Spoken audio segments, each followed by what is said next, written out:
calma, xoxoto. Você vai ver. Ao evoluir da nossa história, a humanidade encontrou várias formas de comunicação. E uma delas estava onde? Exatamente, pintura rupestre. Esses símbolos era a forma que utilizavam para se expressarem na época. Mas precisamente há 40.000 anos. Dito isso, na Mesopotâmia e no Egito, os homens começaram a escrever utilizando a pictografia, que é a arte de fazer registros com o uso de imagens. Entendeu onde entra a pintura rupestre nisso? Não? Pois então pesquise. Os suméricos foram os primeiros a fazer uso dos hieróglifos, antes mesmo dos egípcios, mas depois evoluíram e chegaram no alfabeto cuneiforme, há cerca de 3.500 a.C. Queres um exemplo prático da leitura em hieróglifos? Eu sei que você quer, então bora. Então, sabe o olho dos egípcios? Então, aquilo seria o nosso O de hoje em dia. Mas você sabia que o nosso A na realidade eram os chifres de um boi? Pois é, babado menina. Mas em geral, a evolução da escrita levou à criação dos alfabetos fonéticos. Assim as palavras deixaram de ser representadas por ilustrações, e passariam a ser representadas por símbolos, que representariam uma certa unidade de som, facilitando a comunicação. E isso foi um dos grandes avanços da humanidade. A variação linguística é um fenômeno natural que reflete a diversidade e a riqueza de uma língua, manifestando-se em diferentes aspectos como vocabulário, pronúncia, morfologia e sintaxe. Essa diversidade ocorre devido à dinâmica intrínseca das línguas, que são influenciadas por fatores como a região geográfica, o sexo, a idade, a classe social do falante e o grau de formalidade do contexto comunicativo. Vamos explorar como essas variações se manifestam nas diferentes regiões do Brasil, começando pelo norte. No norte, as influências indígenas são muito presentes, resultando em um vocabulário particular, como um burimbora, que significa vamos embora. A pronúncia também possui características únicas, refletindo a convivência histórica com povos indígenas e influências amazônicas. No nordeste, a riqueza do vocabulário é notável, com expressões como racha para jogo de futebol e jerimum para abóbora. A pronúncia e o ritmo da fala nordestina são inconfundíveis, com uma musicalidade própria que remete às influências africanas e portuguesas. No centro-oeste, encontramos uma mistura interessante de influências devido à migração interna. Termos como pamonha são comuns, e a fala muitas vezes mistura elementos do interior paulista com toques do dialeto mineiro e goiano, refletindo a diversidade cultural da região. No sudeste, especialmente em estados como São Paulo e Rio de Janeiro, a influência de imigrantes italianos, japoneses e árabes é perceptível no vocabulário e na entonação. Expressões como beleza e cara são amplamente usadas e a pronúncia pode variar significativamente entre as grandes metrópoles e as cidades do interior. Finalmente, no sul do Brasil, a presença dos imigrantes europeus, como alemães e italianos, deixa sua marca. Termos como guacho animal criado sem mãe, e alçar a perna montar a cavalo, são exemplos de como essas influências moldaram o vocabulário local. A pronúncia tende a ser mais fechada, especialmente em áreas com forte presença de comunidades germânicas. Quando comparamos essas regiões entre si, percebemos que cada uma traz suas particularidades, mas todas compartilham a característica de serem formas legítimas de comunicação que atendem às necessidades cognitivas e sociais dos falantes. É fundamental reconhecer e valorizar essa diversidade, evitando julgamentos de valor que possam resultar em preconceito linguístico. Assim, a variação linguística no Brasil é uma celebração da nossa identidade cultural, refletindo a história, as influências e as vivências de um povo diversificado e multifacetado. Cada região contribui para a riqueza do nosso idioma, tornando um reflexo fiel da nossa pluralidade. O português considerado padrão é baseado no dialeto de Lisboa, Portugal. Embora a variação dialetal em Portugal seja relativamente pequena, o português brasileiro apresenta diferenças significativas em relação ao português europeu. Essas variações incluem divergências fonéticas, Acentuação, conjugação verbal e sintaxe. Um exemplo notável é a colocação dos pronomes objeto, que no português brasileiro podem vir antes do verbo, semelhante ao espanhol, enquanto no português europeu segue o verbo. O mundo lusófono é composto por uma comunidade linguística que varia entre 170 e 210 milhões de pessoas, sendo a oitava língua mais falada do planeta e a terceira entre as línguas ocidentais após o inglês e o castelhano. O português é a língua oficial em 7 países: Angola, Brasil, Cabo Verde, Guiné-Bissau, Moçambique, Portugal e São Tomé e Príncipe.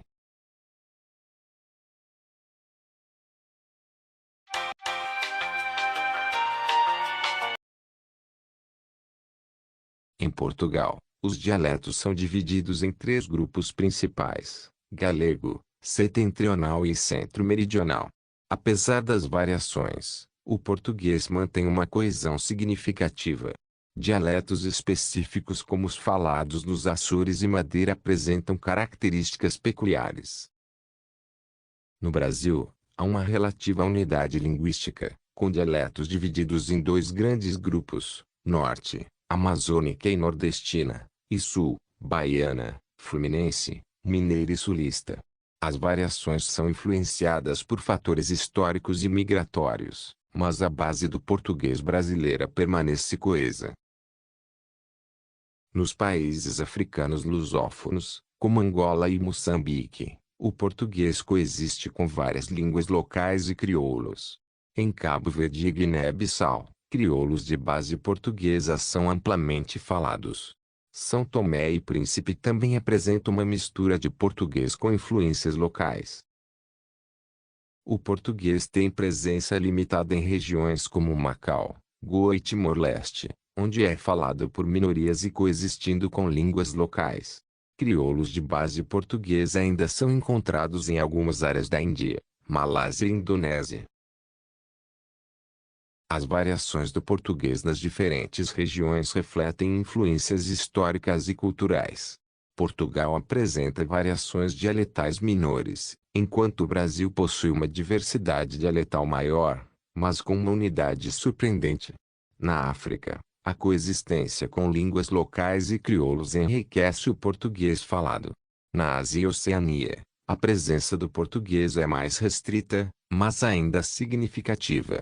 A coesão do português como língua global destaca sua capacidade de adaptação e evolução, mantendo uma base comum enquanto se diversifica para refletir as culturas e histórias dos povos que o falam.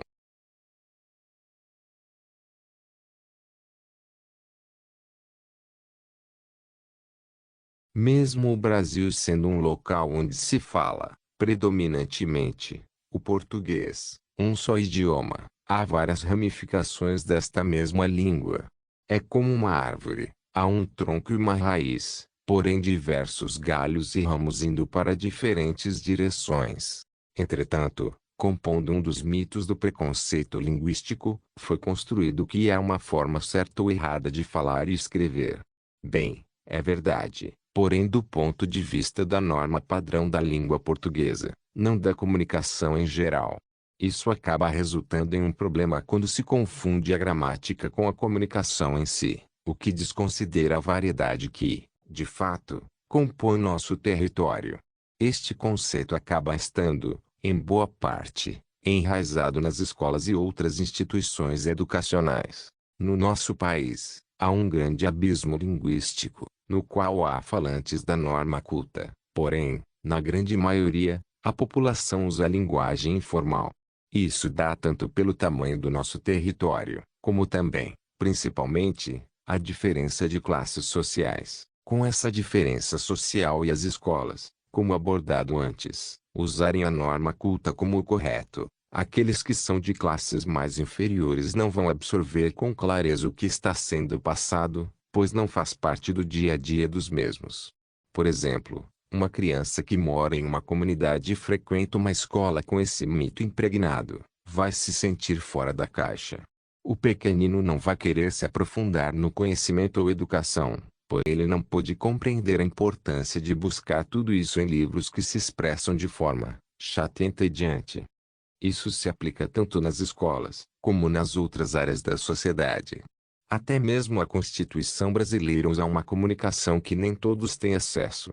A questão não é informalizar a Constituição, mas a mesma que afirma que todos são iguais perante a lei deveria também ser escrita de uma maneira que os mesmos brasileiros tenham mais acesso a ela, não apenas uma parcela de pessoas. Se reconhecermos a diversidade linguística do Brasil como ela é, será muito mais eficiente do que apenas ignorá-la e engessar apenas uma forma de se comunicar. Não vamos descartar a formalidade, porém depende da situação. No livro Preconceito Linguístico de Marcos Bagno, o mito número 2 aborda a crença de que brasileiro não sabe português e que só em Portugal se fala bem português. Bagno desmistifica essa ideia, mostrando que ela é fruto de um complexo de inferioridade herdado do período colonial. Ele critica a visão de que a língua portuguesa falada no Brasil é inferior ou corrompida em relação ao português europeu. Bagno explica que o português brasileiro e o português europeu evoluíram de maneiras diferentes, resultando em variações linguísticas legítimas. Ele ressalta que os brasileiros têm sua própria norma linguística, adaptada às suas necessidades comunicativas. O autor também argumenta que o ensino da gramática normativa no Brasil ainda se baseia em modelos portugueses, o que contribui para a perpetuação desse preconceito. Além disso, Bagno compara a situação do português com a do inglês, demonstrando que variações linguísticas não são defeitos, mas sim adaptações naturais. Ele conclui que o português brasileiro é tão válido quanto o português de Portugal e critica a visão preconceituosa de que um é superior ao outro.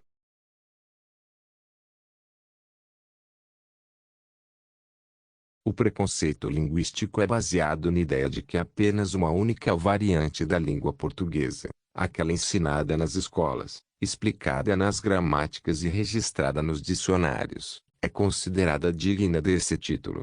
Qualquer forma de expressão que não se enquadre nesse paradigma é rotulada como errada, feia, mutilada, rudimentar, deficiente sob a ótica do preconceito linguístico, e frequentemente ouvimos que isso não é português.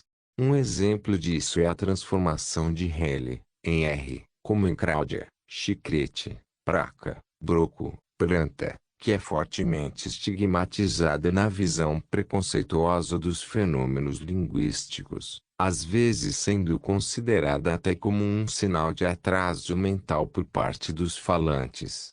No entanto, uma análise científica revela que essa não é uma característica de atraso mental dos falantes ignorantes do português, mas sim um fenômeno fonético que contribuiu para a formação da própria língua portuguesa.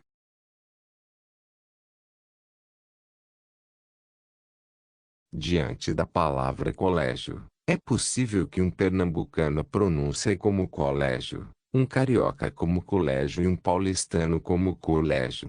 E então, quem está correto? Na verdade, todos estão igualmente corretos. Isso ocorre porque em todas as línguas do mundo existe um fenômeno chamado variação, onde a forma de falar varia de acordo com o local e a pessoa. Infelizmente, no ensino da língua, há uma forte tendência, e mais um preconceito, de querer forçar o aluno a pronunciar como se escreve, como se essa fosse a única maneira certa de falar português. Muitas gramáticas e livros didáticos até sugerem que o professor corrija quem fala moleque, beijo, menino, besouro, como se fosse possível eliminar o fenômeno da variação, que é tão natural e antigo na história das línguas. Esse valor excessivo dado à língua escrita, combinado com o desprezo pela língua falada, é um preconceito que remonta aos tempos antigos. Certamente, é importante ensinar a escrever de acordo com a ortografia oficial, mas isso não deve ser feito tentando criar uma língua falada artificial e rotulada como erradas as pronúncias que surgem naturalmente das forças internas que regem o idioma. Seria mais justo e democrático informar ao aluno que ele pode dizer bonito ou bonito, mas que só pode escrever bonito, pois é necessária uma ortografia uniforme para toda a língua, garantindo que todos possam ler e compreender o que está escrito. No entanto, é importante lembrar que a ortografia funciona como a partitura de uma música. Cada instrumentista interpreta de maneira única e pessoal.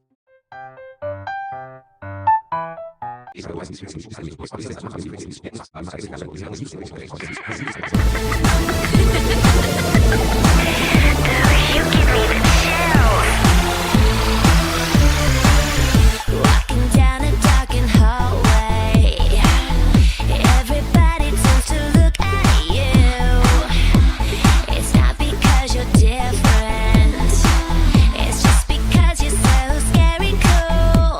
A sinister style, mystery with a smile. You dropped it gorgeous, dropped it gorgeous. High school gives me the creeps, but when I'm with my peeps, you can't ignore us. This is where the cool kids rule. Monster, monster high, monster high, monster, monster high. Come on, don't be shy, monster high. A party never dies. Monster high, monster high, monster, monster high. Freaky, chic and fly, monster high. Where student bodies Hey, Vegas got me falling apart. Dracula stealing my heart. Claudine Wolfie make me holler at the moon. Getting your first fish in this lagoon. Clear the Nile, you so beguiled, even though you act so vile. And Deuce has stone cold style. These are my boobs, my skeleton crew, a little strange, but so are you. Don't you wanna be a monster too? oh,